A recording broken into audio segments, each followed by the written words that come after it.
live from our studios in Tucson, Arizona. For the millions of fans listening around the world, from Long Realty with John Smith and Matt Bollinger, let's get ready to talk real estate. Welcome to Real Estate Rumble. My name is John Smith. I'm here with my tag team partner, Matt Bollinger, and our special guest from Pillar to Post Home Inspection, Chad Casper. Today we're talking home inspections. Matt, why don't you say something smart and intelligent? Smart and intelligent. We're back to that. Thanks for coming over today. We appreciate you taking your time in your busy schedule. Yeah. We know home inspections kind of get crazy. And thanks for having me. This is a lot of fun. I always love doing these. So the reason we thought we'd do a home inspector, talk to a home inspector, is because of our last episode when basically Dustin said that his biggest regret was that he did not do home inspections properly.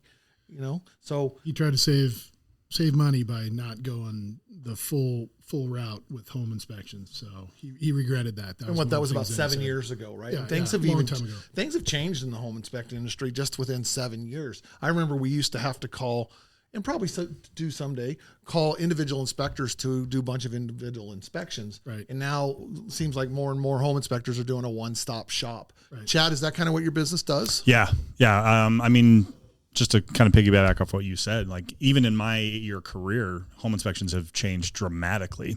But yeah, we try to do the one-stop shop. So I mean, we do everything from termite inspections to sewer scoping, which was huge. And then we just added solar inspections too, like 2 weeks ago. So we're always adding new stuff as we go. Radon?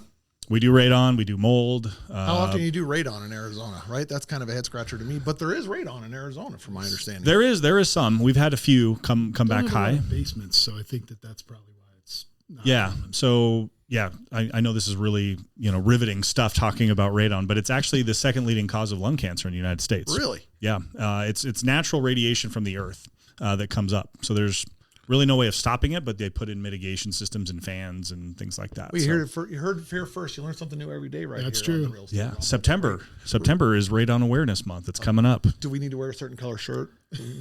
I think it's red. I don't know. Okay, I'm just fair. kidding. I have Okay. no idea. Well, why don't you tell us quickly a little bit about your business and tell how long you guys been doing this? Why did you become a home inspector? I was going to be a home inspector instead of a real estate agent, and then I looked at I didn't want to get into roofs or under crawl spaces. Yeah. That's the worst part of my job is the crawl spaces. I don't like spider webs and snakes and scorpions and all that. But no, so Pillar to Post is a franchise. So I bought it in 2016 actually. Launched my business in 2017. So yeah, we've grown from just myself and I doing everything to we're now have a team of about 8 of us now. So we've got 3 full-time inspectors, and not including myself. I got 1 in training, and we're looking to hire a couple of more. I've got a part-time marketing assistant. Hold on a minute for a second. Training? You got to be trained to be a home inspector. You have I to can't be just be a trained. guy that goes and crawls around a roof and tells you Your dad, your uncle, your next door neighbor can't be your home inspector. So there is a licensing process involved, and it takes probably about 4 to 6 months to get fully trained and licensed. Wow.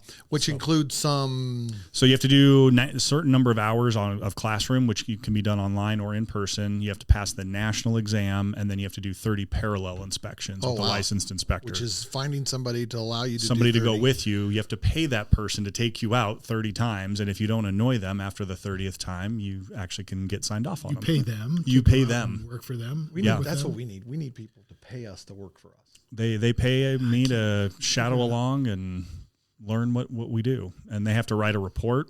I have to review that report and make sure that it meets the minimum standards for the state. So there's about 84 items that the state requires us to say, yes, we looked at this and say certain things. So you say a report, right? We all see these home inspection reports, and they're all about 40 to 50 pages long. Or 70. Or 70. 120. 80, 120, right? Which is not an exaggeration, No, right? no. So when I get one that's 120, how much faith should I have in my home inspector when it's so thick that it's just so full? Is that just them doing their job, or is it just a lot of boilerplate stuff they got to shove in there? From my experience and knowing what we're required by the state to say, a lot of times, in my opinion, I think that's overshowing. I think that's just overdoing it, and that's a lot of legalese that doesn't need to be in there. That's a lot of CYA. There's 84 items that we're required to state in the report, and a good inspector will be thorough and will educate their client. and I've never had any claims. I've never had to fork out money because I missed something. Knock on wood. You guys told me not to knock on the desk. The audio guys are going to hate me for that, but that's okay. I pay them a lot of money to do this. It really comes down to your process and how you write your reports. Because for me, I didn't grow up in the trades. Like, I came from a sales and training background. And so when I bought this, I wanted to change that perception of the home inspector. You know, I always tell my guys, like, don't put it in doctor speak, put it in patient speak. Like, most people have no idea what a storm caller is. They're going to freak out and be like, what, there's a storm coming? Like, you got to say things very, very simple. Like, why use a quarter word when a nickel word works? And so that's what we try to do. We try to keep it very simple, very basic for the average Joe to understand. Well, I didn't ever even think about it, because a lot of people that do home inspections are actually old tradespeople, right? A lot of them are, yeah. I used to be a plumber for 20 years, and that was my first thought. Oh, man, go do home inspections. Well, you got the plumbing part covered. I got the plumbing part covered, but nothing else. That used to be who got into the home inspections now. And now we're seeing a lot of people who have never done the trades get into home inspections and are having great success, because the clients are way more educated now and they want that information. And so they need somebody that can relay that information accurately and appropriately to meet them on their level.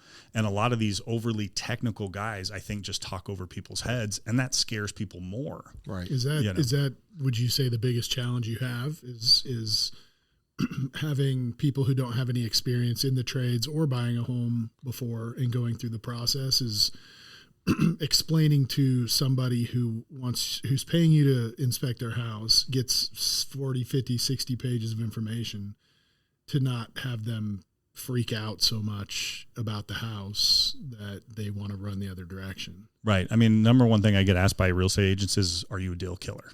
And that's the last thing we want, so we want to be those educators. So I hire a very specific type of personality. Like, I want somebody that's an educator at heart. Not an alarmist. Not a non-alarmist, somebody, obviously they have to have attention to detail. They have to have some sort of understanding of the technical side of the business, but I look more for the people skills. Right. So I'm gonna just throw a big alert here. When an agent comes to you and says, "Are you a deal killer?"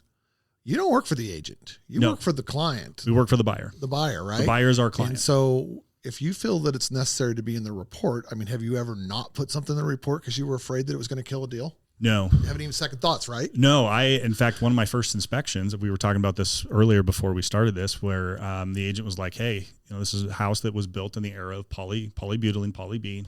She said, hey, if you find poly B, this is going to kill the deal. And I did my inspection. I went to the agent. I said, hey, here's poly B. I'm going to do my very darndest to educate the client and make this as smooth as I can.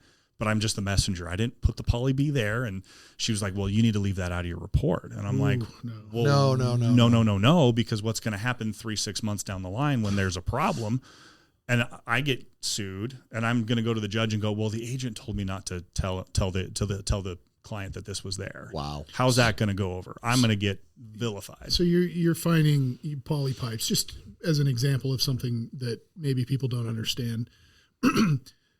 If those pipes have been in a property and they've been functioning as they're supposed to or as they were intended to, I'm not sure why that would necessarily be a deal killer for somebody anyway.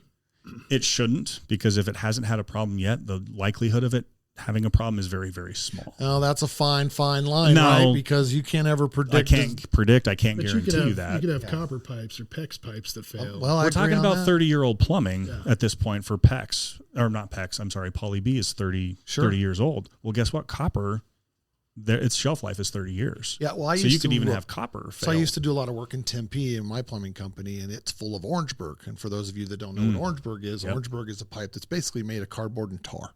Okay, and over time, that sounds like a great idea. Yeah, well, actually, over time, about 50 years, it starts to squash. Sure. Okay, and then flatten out. Now people are like, "Oh, that terrible Orangeburg." It lasted 50 years in this thing. Now you're having a problem. Right. Okay. Sooner or later, all pipes are going to have a problem. Sooner or later, there's going to be an issue. Everything has a shelf life. Right. Everything has a life cycle. You talk about those in the inspections too. It's not just poly pipes or whatever, but you talk about life expectancy for all the air mechanicals, conditioners, roofs, roofs, water things like heaters, AC units, roofs. Yeah, we talk about the life cycle of that stuff. In fact, we actually provide a brochure that has the average life cycle of all of the different components of a home. Right. So when you can't identify the age of something, Mm-hmm. is that the information you're leaving? Hey, listen, we couldn't find the nomenclature, couldn't find the sticker. Here's a life cycle. You can take an assumption that it's this age, but I can't guarantee that. Yeah, Is like that like say a condenser on an air conditioning unit that doesn't have any stickers left. Yeah, if it doesn't have a sticker, I can't tell you the exact age, but I can tell you what era it was built in. I can kind of look at it and go, okay, this house was built in the 90s. This is a little rusted, busted, and not looking so new. It's probably original. right? So there's certain clues that we can infer just based off of looking at the home and just different characteristics of the home. Yeah, I can tell you as far as a real estate perspective, if the air conditioning, if we're not bragging about the air conditioning, It's in, old. in the description, old. it's probably old. It's old. You know, it's, Right. wouldn't you think? Because Right. we look for everything to brag about. So new home buyers, they don't know if some of them are educated. You're right. They're more educated now than they ever have been, and then some. But sometimes they get nervous. Sometimes they get tentative. And a lot of times money is tight. Mm-hmm. Is the home inspection the place to skimp No. on money? This goes back to Dustin's comment. Yep. Right. Yeah. Because it could turn into who knows how much money later down the road. Right. Better's not always cheaper. Cheaper's not always better. Right. And that's one of those things is you're buying your future home, right? You want to know everything you can about it. You wouldn't buy a car without test driving it. You wouldn't. Right. I agree. So that's what we're doing in the inspections. We're test driving that house. And so, and every inspector is different, and there's guys for all areas of the market, and most inspectors that I've met are actually really good inspectors. But I think really where we bring that value and that difference is our one-stop shop, Yes. our education, just the overall customer service and the experience of that home inspection. We just do so many different things with new technology that other guys are they're the vanilla of Baskin Robbins. You get one flavor and that's all you get. Whereas we have multiple offers. Easy to order. It's Easy to order. You can customize your order. You can say, these are the things I want. These are the things I care about. Cool. By the way, we offer these things too. Don't want it. Great. Yeah. That's up to you. So if they don't want to do it, we're not going to do it. So the one thing that came to my mind while you're describing the custom thing is like the infrared vision of the house, right? Mm-hmm. Is that is that cooling escaping from the house, or is that, am I just crazy and don't know what I'm talking about? You're on the right track. Okay. Yeah. You're not Yeah, crazy. so what is you are that? crazy, but not in that way. But this is the second person in 2 episodes that said I was crazy. But a good crazy. That's Yeah, why we like you. exactly. That's why we get along. That the jury's still out. Okay. But what is the purpose of that, and why would I need it? Something like that. So yeah, infrared. It's a special camera that we offer that we have as far as in a couple of our inspection packages. And so what the infrared does is it senses the temperature coming off of different surfaces. And so a lot of times we can see things that you can't see with the naked eye. So we'll look for overheating breakers in an electric panel. I've seen just last week I saw a breaker that was 190 degrees. And I found one a couple months ago. It was a brand new house, brand new build, and it was 240 degrees. Oh, wow. Yeah, I mean we're talking house fire status Okay. right there. So yeah, but the breaker looked totally fine. It hadn't For now. hadn't overheated yet, and Right. so we were able to catch that. So we can see water damage, we can see leaks, we can see. One of my inspectors actually found a leaky air duct in a new build, and they actually had to come out and do an air test just to make sure that it was not leaking. That's one of the too much. inspections that they get on those is sealed up, making sure they're not losing Right. anything. Well, speaking of new builds, they're not real big fans of home inspectors, are No, they? they're not. And they They're don't not. make it easy on But you. necessary, right? They're very For somebody that's necessary. doing it. So do Yeah. what do you recommend for somebody who's new? Do you probably not at slab or whatever, but maybe at, I don't know. Maybe. Well, here's my suggestion, and I want you to tell me if I'm crazy. Okay, You're Wait, crazy. You've already done that. I'm just kidding. Okay. So when I do new builds, when I have clients that want new builds, I let them go through the process for a whole year. Okay.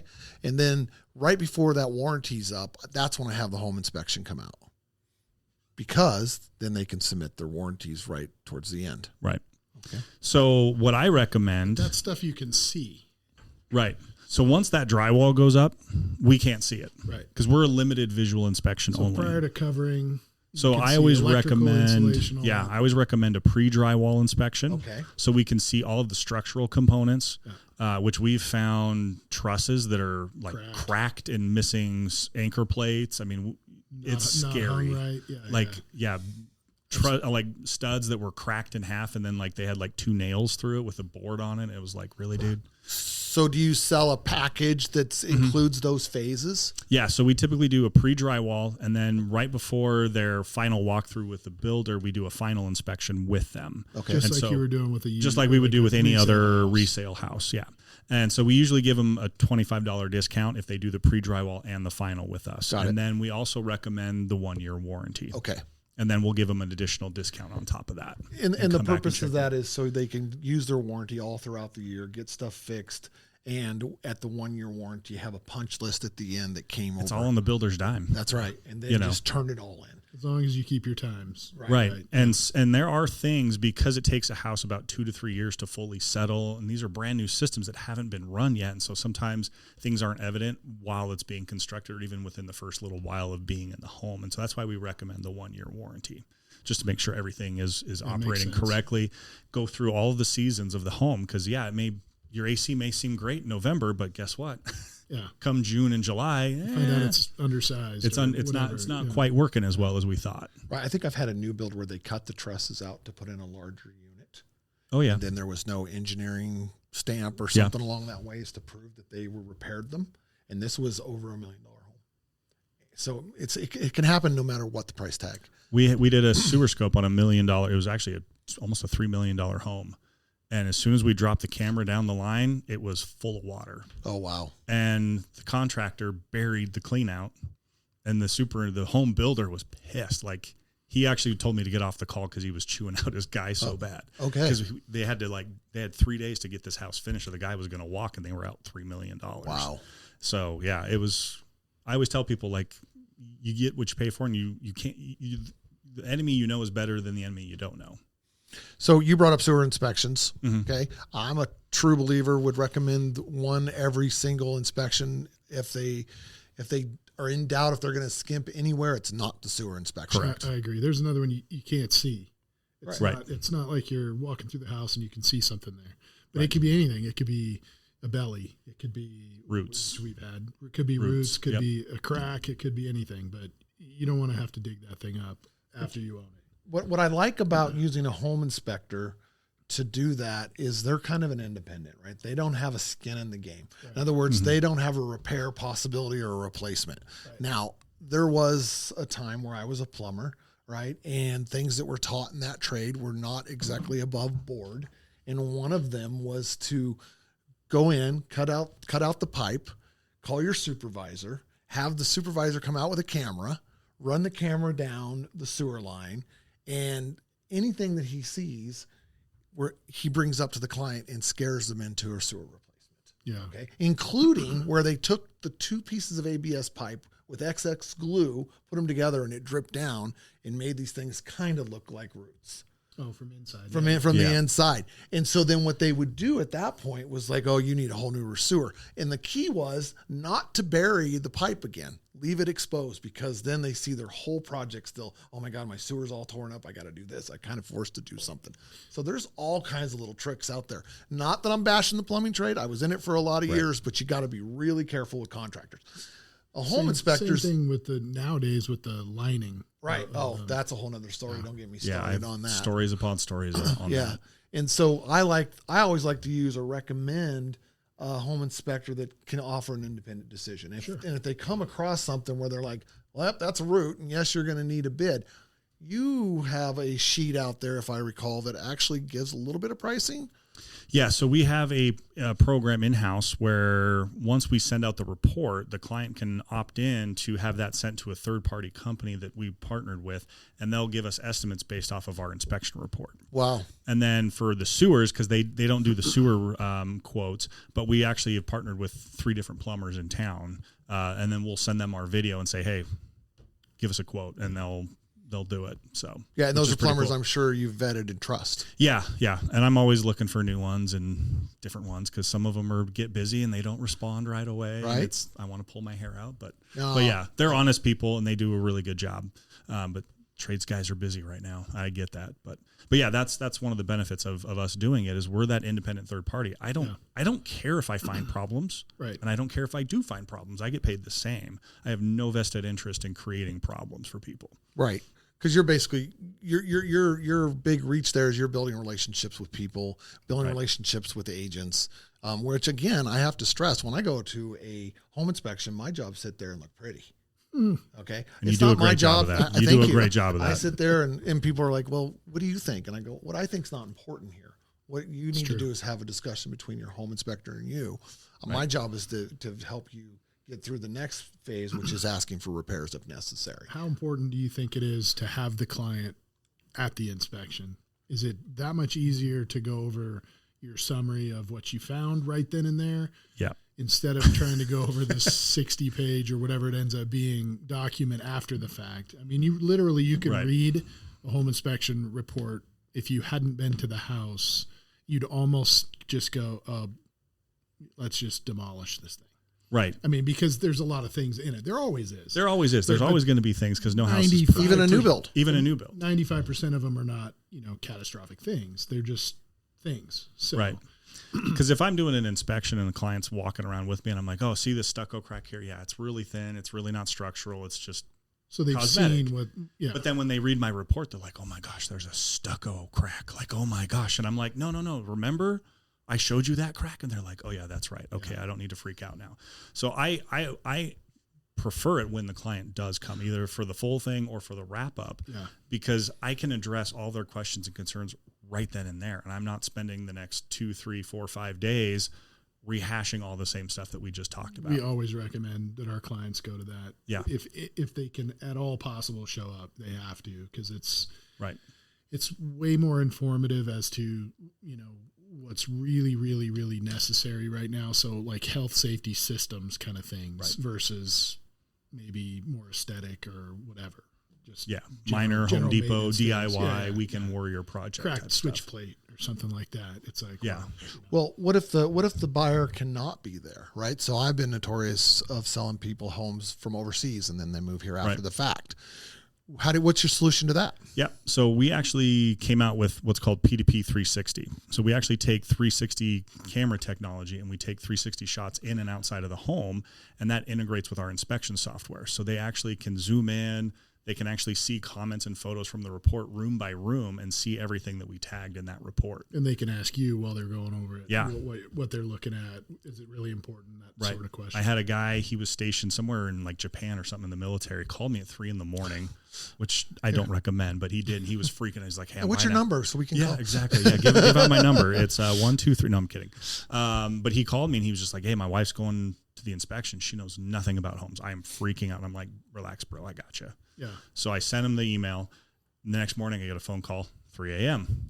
It's him again. He goes, dude, I felt like I was at the house with you. He goes, I am totally confident you found everything. I know where everything is. I know where all the problems are. He goes, whatever that technology is, I would pay double for that.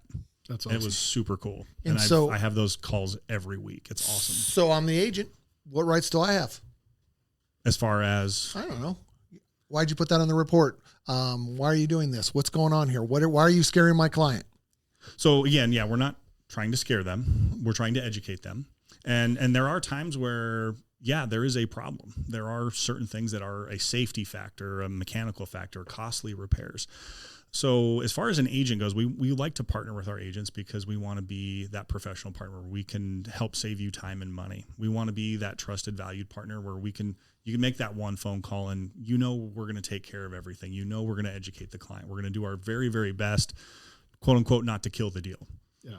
But bottom line, really the agent has no business involved even in the correspondence between the two. And if the inspection report shared by the client to the agent, not vice versa. Right. Yeah. In fact, our inspection agreement that we have, that we're required to have the client sign, in fact states like we are not allowed to give that report out to anybody other than the client and anybody that they deem necessary. Correct. So I've actually had clients who are like, I don't want you to send that to my realtor. And I'm like, okay, cool. Right. Ooh. And the agent's upset. And I'm like, legally, I can't do it, dude. It's in the contract. Right. They have to share it. I'm not allowed to share that. You can send it to whoever you want, Mr. or Miss Client, but I can't give it out. What's the craziest thing you've ever seen?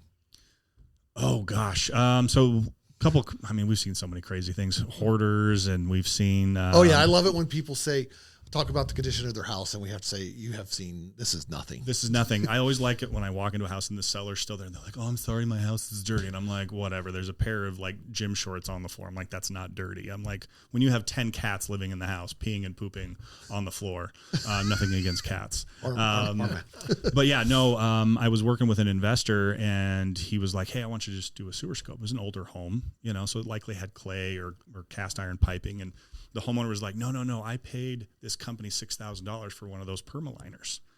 Dropped my camera down there, did not see any permaliner. Wow. It was all clay and it was broken and caved in on itself. And then it was so jacked up. And she was like, she ran inside and got me the receipt. And she goes, look, I called this company. They came out 2 years ago and I paid $6,000. I'm like, they didn't do nothing for you. So I've seen that with a septic system. Yeah. Where they moved it but didn't permit it. Nobody knew where it was. They killed the old one, put the new one in. We were out there with shovels trying to find it. We finally had to have somebody come out and dig for it. Yeah. Found it. And they charged him this was before he became our client, but for permitting for the whole thing. And none of that was done.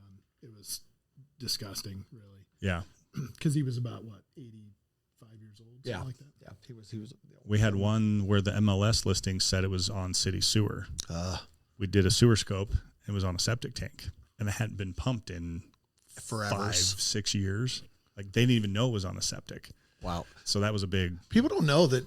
Just use Scottsdale for example. There's septic tanks in the middle of Scottsdale, and people don't even realize it. Okay, so a septic tank could be just about anywhere. Yeah.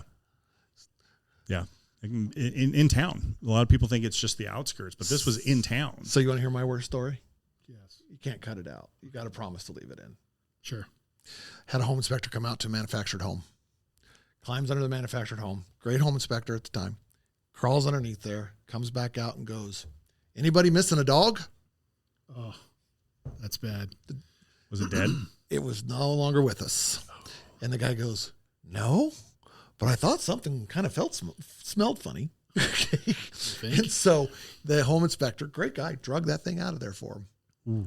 I mean, that's tough. That's a good home inspector. I had one where it was in a small apartment building, and we were inspecting all the units. And the very last one we went into, you literally opened the door, and there was a path, and the trash in the place was piled up. He slept on top of a bunk bed. The trash was piled up to the bottom of the top bunk in the whole place. The oven, you open it, full of garbage. It was another hoarder kind of situation, but trash. And my guy walked on that one, but it was ugly. So hey, I'm guys, sure you've seen a lot of stuff. We're up against the break, so let's take a 5-minute break before we come back, and we'll finish up. We're gonna talk about the top 5 things you should ask your home inspector, and we'll get back to you. If you have any questions about today's show, feel free to reach out to us directly at smithandbollinger@longrealty.com. And always remember, we're here for you for all your real estate needs. Whether it's residential, commercial, investment, or land, we got you covered. Welcome back. This is John Smith with Real Estate Rumble. We are here with our special guest, Chad Casper, with Pillar to Post Home Inspections, and of course, we're back here with what's his name. So one of the topics we were talking about on break was basically conditions of current homes. Tucson has a weird market. Okay, you can have $100,000 house next to a $3 million house.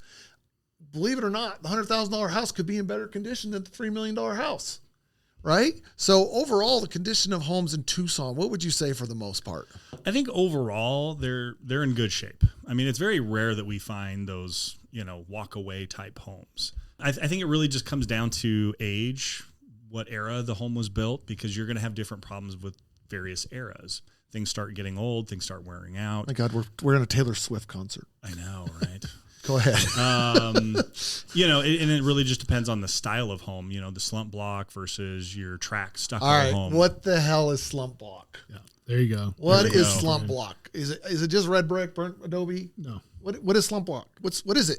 It's a very unique block to Arizona, but it's almost like a big giant brick. Okay. Yeah. It's almost like a concrete brick. That's it? Yeah. It's nothing special. It's not the stuff in the middle oozing out and all that stuff. I thought that's what slump block was. No. No. It's just That's brick. more Adobe. That's an Adobe. Yeah, you have like your burn Adobe block, and then you have your slump block, and then you have your brick, your traditional brick houses. So your slump block is going to be, it comes in various colors, but most of the time people will paint it. But yeah, it's usually like kind of a brownish burnt red kind of a color. It's very well insulated. You'll get those thick. older, it's super thick. Those houses keep the cold in and the heat out in the summertime. I mean, great. we could go on all day. At least I can, because I'm a question asker. That's all it seems I do anymore. But that's how I learn, right? And the things that I have concern with brick houses is when you see that cracking, that step cracking going upside the house. Is that not a deal breaker? There's a hole in my house. Step cracking is usually not a major concern. That's usually pretty typical. But it really depends on how wide that crack is and if it's going through the brick or if it's just going through the mortar. Got it. Because you can always remortar that. All right, so we're going to do a quick fire here and maybe 1 or 2 word answers. Try to get the 5 things I should ask a home inspector. Okay. Ooh, all right. Third favorite dinosaur. Okay, they're just dinosaur. kidding. Okay, so when it comes to price, give me the first thing that comes to your head. Ready? Price of a home inspector. You get what you pay for. Okay. Availability. 2 to 3 business days. Professionalism. Probably the top thing to look for. All right. Well, let's talk a little bit about that. Why is that the top thing to look for? I always, again, it's how do you convey yourself as a professional, right? You want somebody that's going to show up, that's got a cigarette coming at, in their hand, that smells like a chimney, missing teeth, shows up with a beat up truck, ratty old t-shirt, torn up jeans. Like, how confident is you and your client going to be in that purchase and in that inspection? Probably not very. Probably not. Probably not. Right? Okay. We all show up in logoed shirts, similar colors. We all have, branded vehicles. We put, magnets on all my guys' trucks. You know who we are. The neighbors know who we are. We carry ourselves in a very professional manner. We have a very professional presentation. All of our reports are very standard. It's very uniform across the way. So it doesn't matter if I do it or one of my guys do it. They're all going to do it the exact same way that I do it. So that wasn't a 2-word answer, by the way. No, I got it, but that's okay. I think it needed to be expanded on a little bit more. Can't I just do the same thing with just having a bunch of individual trades come over? You're going to be paying a lot of money for that, and they're there to sell you something. At the end of the day, they're there to sell you on a new roof, a new plumbing system, a new water heater. So not somebody with no skin in the game. They Right. want to get that job. That's why I love the inspector, because in a real estate transaction, most people are either financially invested or emotionally invested. The home inspector is none of those. And so I don't care if I find a million things wrong or nothing wrong with a house. In fact, I love it when I have nothing wrong with the house, because I'm like, dude, you got a practically perfect house. Here you go. Like, it's exciting, to high five people and see them excited about their future purpose, and that sense of tension and stress of being like, okay, did we make the right purchase? And it's like, yeah, you got a good investment. Oh, good. And it is stressful for people. It is It's super one of the stressful. biggest financial transactions that they'll make in their lives.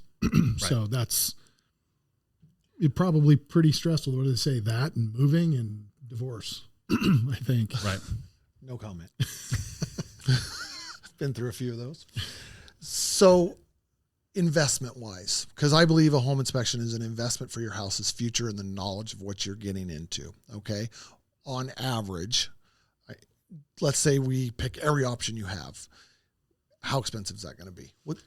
Every option that I have, if Let's go over like typical options that people choose. So thousands? So right now my average client is paying around $700. Okay. So that's typically including a termite inspection, a sewer scope, and then our middle inspection package that we offer, which includes the infrared and a couple other bells and whistles. So for $700-ish, depending on whether or not depending you on the size of the upgrade home and other factors, it's almost like an insurance policy. It's more of an education about your house. Let's look at it that way. Exactly. I'm educating you on what is here, so in the future nobody can plan for a catastrophe, but we could have knowledge that one may take place, so we can know which one to target first. Would you say that's true? Yeah, absolutely. Absolutely. I mean, the inspection is not a guarantee or a warranty against any future things or that anything will fail. I mean, things can happen at any point in time. Right. But that day, but it's a snapshot of what the condition of the home is at the time of inspection. Because I do hear, and I have heard, that the home inspector missed this. Even years down the road, right? It's years down the road. Oh, the home inspector didn't pick up on this. Well, what didn't they pick up on? Well, that the fence was going to fall, right? Well, probably chances he can't predict that you didn't paint your fence. We had a tornado a couple weeks ago. People were like, you didn't tell me that these tiles would break on my roof. And I'm like, we had a freaking tornado. Like, right. I'm not God. I can't predict what's going to happen with the weather and things like that. But I can tell you at the time of inspection, this is in good condition, poor condition, whatever the case may be. So, Chad, of course, we want to make sure everybody knows how to use your services, okay? Yep. In the past, we've had some great results with you, but it's up to Chad to really take that ball and run with it. So how do people get a hold of you? Yeah, you can, a lot of different ways. You can call or text our office line, which is 520-271-3005. Or you can reach us through our website, which is chadcasper.pillartopost.com. We actually have an online booking system, which you can do 24/7, 365. You can just go right on there and say, ooh, Chad's available Monday at 9 a.m. I want that slot. And you can go on, pick your packages, whatever options you want, sign and pay for it right then and there. You don't even have to talk to a person. So you made me think of another question. Can I get a sample report? So that way I can see exactly what you do. Absolutely. And if I was confused about that sample report, can I call you and say, absolutely, hey, what is this and why do you recommend this? Absolutely. Absolutely. I've sent my report to a sample report to tons of my clients because they want to see what they're getting. And I've actually had the VA call me and say, we love your report out of any other home inspector because it's so simple to read. Yep. We know exactly where everything is. Everything is numbered, bullet pointed. Like it takes a lot of information and puts it into a very simple form. So it's not a stretch to ask a home inspector for a sample report. No. And if they refuse to give you a sample report, that's probably not the inspector for you. Well, hey guys, that's all the time we have this week with Real Estate Rumble. Again, we want to thank Chad Casper from Appreciate it. Pillar to Post Home Inspection. He's an amazing guest. I would certainly reach out to him with any questions about home inspection. You certainly don't want to reach out to me because I'm just going to refer you to Chad. Okay. On behalf of Mr. Bollinger here and myself, thank you for tuning in. And Chad, let's do this again. Yeah, absolutely. All right. Appreciate it. Come on anytime. This Thanks was for coming fun. in. All right. Thanks, thank guys. you. Cheers. Cheers. Thank you for listening to today's episode of Real Estate Rumble. It's proudly produced and edited by Unestablished Media. If you're looking to start your own podcast or in need of social media services, design work, or even website creation, check out our website at unestablishedmedia.com. Thanks.